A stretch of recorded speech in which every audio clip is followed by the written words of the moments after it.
warahmatullahi wabarakatuh. Bismillahirrahmanirrahim. Hamdan wa syukronillah, amma ba'd. Pada kali ini saya akan memberikan tentang bagaimana ciri-ciri rumah tangga yang diganggu oleh bangsa jin. Ciri-ciri rumah tangga yang diganggu oleh bangsa jin ada beberapa macam dan banyak sekali ciri-cirinya, sahabat. Di antaranya yaitu ketika kita berada di rumah merasakan suatu gelisah, tidak betah, bahkan sering marah-marah tanpa sebab, itu adalah sebagian daripada ciri-ciri diganggu oleh bangsa jin. Dan juga masih ada ciri-ciri yang lainnya, seperti misalkan ketika kita di rumah merasakan merinding, ataupun merasakan ada selalu yang mengawasi, dan ketika tidur kita selalu gelisah, sering bermimpi buruk. Itu adalah ciri-ciri kita diganggu oleh jin. Oke sahabat, banyak sekali dalam hal rumah tangga sering gangguan-gangguan tersebut menghampiri kita. Yaitu ketika di rumah ada suatu wewangian ataupun bau-bau yang tidak sedap seperti bau busuk, padahal di rumah kita tidak ada bangkai ataupun wewangian sejenisnya yang kita cium. Sahabat, untuk masalah hal gangguan jin itu ada beberapa, kembali lagi terhadap diri kita tentang bagaimana kesalahan dan kelalaian kita hingga sampai menjadi suatu jin tersebut bisa betah mempengaruhi di rumah kita.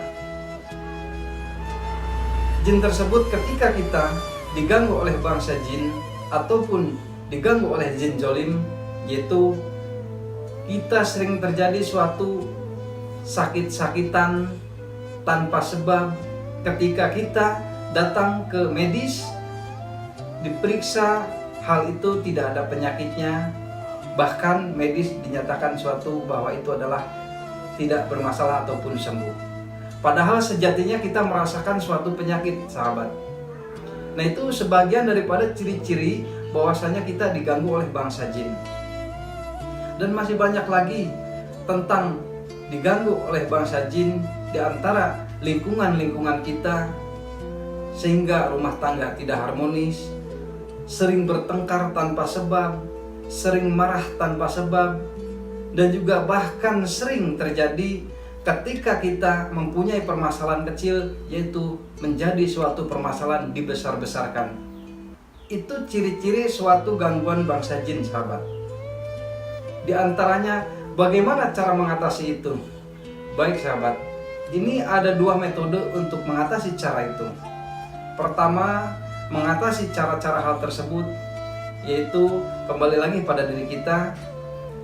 Ketika istri kita ataupun dari kaum perempuan, ketika datang haid ataupun datang bulan, itu biasanya jangan dibuang sembarangan. Kaum perempuan ataupun istri kita buang sembarangan, itu akan mudah sekali dipengaruhi atau dihinggapi oleh jin. Itu yang pertama, sahabat. Yang kedua, itu biasanya sering terjadi di rumah-rumah kita, yaitu ada patung, bahkan ada suatu benda-benda yang bisa dikatakan mengandung mistik, ataupun juga ada sebagian di rumah-rumah kita ajimat ataupun sesuatu yang mengandung magic. Biasanya benda-benda seperti itu, sahabat, itu mudah sekali dihinggapi oleh jin. Jin itu menyenangi beberapa benda ataupun tempat, di antaranya yaitu benda-benda yang bau amis. Misalnya benda-benda terbuat dari kuningan, ataupun benda-benda yang terbuat dari suatu besi aji. Bahkan ada juga yang bersarang di suatu, yaitu lukisan pahat ataupun lukisan-lukisan zaman dulu. Biasanya berhinggap di lukisan pahat ataupun di tempat-tempat seperti topeng. Dan lihat untuk lingkungan rumah kita, itu biasanya suka ada seperti lubang-lubang yang disarangi oleh bangsa jin. kita periksa sekitar rumah sahabat, di luar ataupun di dalam, biasanya jin suka menghinggapi lubang-lubang yang ada di sekitar rumah kita. Hati-hati sahabat, dengan permasalahan rumah tangga kita diganggu oleh bangsa jin, banyak sekali orang yang hancur-hancuran ataupun istilahnya yang sering terjadi suatu berujung dalam penceraian. Bagaimana cara mengatasi hal itu? Kita kembali lagi dengan tata cara apa yang telah diajarkan oleh Rasulullah SAW tentang bagaimana cara menata kehidupan rumah tangga dan sehari-hari untuk pribadi kita dan keluarga kita. Yaitu ketika kita mau tidur, jangan lupa baca doa tidur, dan baca doa juga setelah bangun tidur. Ketika kita mau makan, jangan lupa baca doa. Dan ketika kita mau masuk ke kamar mandi ataupun keluar kamar mandi, kita baca doa. Sekalipun kita mau keluar rumah ataupun masuk rumah, tetap kita harus membacakan doa-doa tersebut. Baik sahabat, itulah tentang ciri-ciri rumah yang sering diganggu oleh jin ataupun rumah tangga kita sering diganggu oleh bangsa jin.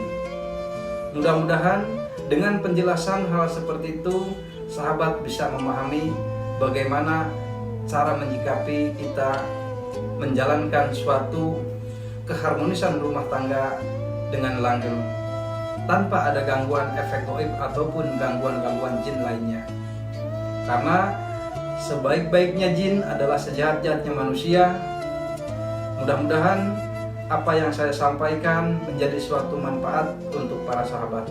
Baik sahabat, kita akhiri. Wabillahi taufiq wal hidayah. Assalamualaikum warahmatullahi wabarakatuh.